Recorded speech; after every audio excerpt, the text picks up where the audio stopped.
खुलुमबाय। गिबियावनो नोंथांमोनखौ बयखौबो सोरजिदा क्रिएटिभिटी चेनेलाव बरायनायजों लोगोसे फुंबिलिनि गाहाम हामलायनायखौ बावहरग्रोनाय जाबाय। दिनैनि माखासे निउस आपडेटफोरखौ नोंथांमोननि सिगाङाव फोरमायथिना होनो आवगायनाय जालायबाय। नोंथांमोनहा भिडिअखौ नायनानै मोजां मोनोब्ला लाइक खालामगोन होनना आसा खालामबाय। लोगोसे इउटिउब चेनेलखौ दाबो साबस्क्राइब खालामाखैबा साबस्क्राइब खालामनानै लानो थाखाय गुरै खावलायनाय जाबाय। थ' बिदिब्ला जोङो भिडिअखौ जागायनोसै। गिबियावनो दङ बेंगलर बड' वेलफेयार एस'सिएशननि फोसावलाय लाइजाम। मिथिनाय बायदिब्ला दाखालि 10 मार्च खालि बेंगलर बड' वेलफेयार एस'सिएशना गांसे फोसावलाय लाइजाम फोसावनाय जादोंमोन, जेराव लाइजामाव 4 बर' आइजोफोरखौ नुनो मोननाय जादों। नाथाय मानो बे 4 आइजोफोरखौ होनाय जाखो? बाथ्राया जादों सावगारियाव नुनाय सासे रैसुमै बसुमतारी मुंनि बर' आइजोआ आसामनि गामि ओनसोलाव थाग्रा सरासनस्रा बर' सिख्लाफोरखौ बेंगलरसिम लिंहरना बै सिख्लाफोरखौ समाजारि बेरेखा बायदि हाबायाव बाहायबोदों एबा फोरोंबोदों।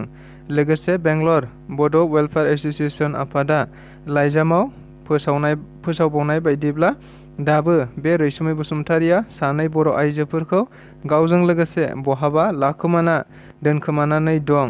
मख'जाथावदि बेनिखायनो रैसुमै बसुमतारीखौ थाबैनो बै आइजोफोरखौ लाबोनो खावलायो। लोगोसे जायनो जेरावखि नुवा मानो आफादनो खौरां हरनोबो खावलायनाय जायो आरो नङाब्ला आयेननिबो राहा लानाय जागोन होननाबो गोख्रों रावजों बुंथिबावो।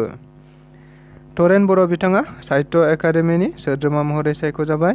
मोनसे जोबोद गोजोनथाव खौरां। बर' थुनलाइ आफादनि बारग' आफादगिरि मानगोनां तरेन बर' बिथाङा बर' रावनि थाखाय साहित्य एकाडेमिनि सासे सोद्रोमा महरै सायख'जाबाय होनना खौराङाव मिथिनो मोननाय जादों।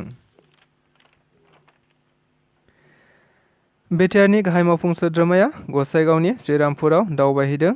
जों बयबो खौरां बिजोङाव नुदोंमोन दि दाखालि सोनाब बेंगल आरो आसामनि सिमायाव थानाय माखासे जायगाफोराव सोनाब बंग'नि माखासे हाग्रा बिफाननि मावसुमाफोरा जेबो जाहोन गैयाबालानो गबिन्द बसुमतारी फुटबल क्लाबाव हाबनानै गाग्लोबदोंमोन आरो सिमा ओनसोलाव थानाय माखासे गामि आरो हाथाइसालिफोरावबो गाग्लोबनाय जादोंमोन, जेराव बे जाथायनि सायाव सावरायज्लायना जाय सुबुङा बै जाथायजों सोमोन्दो दंमोन बै सुबुंखौ ट्रेन्सफार खालामनाय जाबाय आरो माखासे आद्रा थाबावनाय गासै जेंनाफोरखौनो दिनैनि गेजेरावनो सावरायलायना सुस्रांनाय जागोन होननाबो मानगोनां गाहाय मावफुं सोद्रोमा प्रमद बर' बिथाङा खौरां बिजोङाव बुंथिना होयो। आसामाव थाबैनो दाउ आरो अमानि सायाव गोदान मानिनो गोनां आयेन एबा एसअपिआ फैगासिगोन। मिथिनाय बायदिब्ला दायो अमा आरो दाउखौ लानानै जोंनि आसामाव जोबोद गिनो गोनां बेमार जाबाय थानायखौ नुनो मोननाय जादों, जेराव बेखौ लानानै दिनै आसामनि मन्त्रि अतुल बरा बिथाङा बुंदों दि खाथि खाला रायजोनिफ्राय आसामाव लाबोनो मोननाय नङा जेबो ब्रयलार दाउ।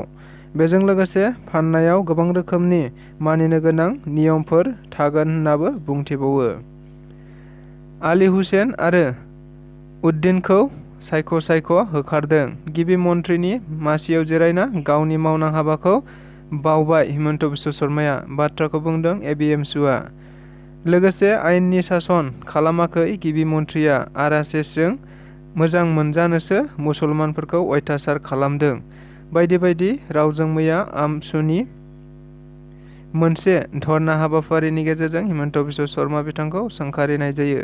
मख'जाथावदि बे हाबाफारिनि गेजेरजोंनो बिथांमोनहा बुंबावोदि दिनैनि हिमन्त बिश्व शर्मा दैदेननाय आसामाव खालि सानफ्रामबो होखारनाय, सानफ्रामबो सानावबो हरावबो इनकाउन्टार खालामनाय बायदि बायदि हाबाफारिखौ थाबैनो बन्द' खालामनो दाबि खालामो, नङाब्ला लाख लाख मुसलमानफोरा लामायाव ओंखारबोनो थाखाय थियारि जानानै दं होननाबो गोख्रों रावजों खौरांगिरिफोरनि गेजेराव बुंथिना होबावो आमसुनि बिबानगिरि बिथांमोनहा।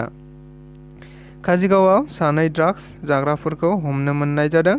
जों बयबो मिथिगौ ड्राग्सआ आसामनि मोनसे गेदेरथार जेंना आरो जोंनि समाजाव गोबां बारायबाय थानायखौ नुनो मोनबाय थानाय जादों आरो गोबां हमजाबायबो थादों। थिग बेबायदिनो मैया काजिगाव पुलिस थानानि सिङाव थानाय सान्तिपुर राबापारा गामियाव 2 ड्राग्स लाग्रा लाइमोनफोरखौ रायजो राजाफोरा हमनानै पुलिसनो गथायना होनाय जायो। मख'जाथावदि बे हमजानाय लाइमोनफोरखौ सासेखौ फिजु मुसाहारि काजिगाव गामिनि आरो गुबुन सासेखौ गुलजार हुसेन सान्तिपुर गामिनि होननानै मिथिनाय जादों। लोगोसे दायो काजिगाव पुलिस थानायाव बिसोरखौ लानानै थांनाय जाबाय होननानै मिथिनो मोननाय जादों। बेजों लोगोसे दिनैनि रादाबा बेखिनियानो। गोजोन्थों।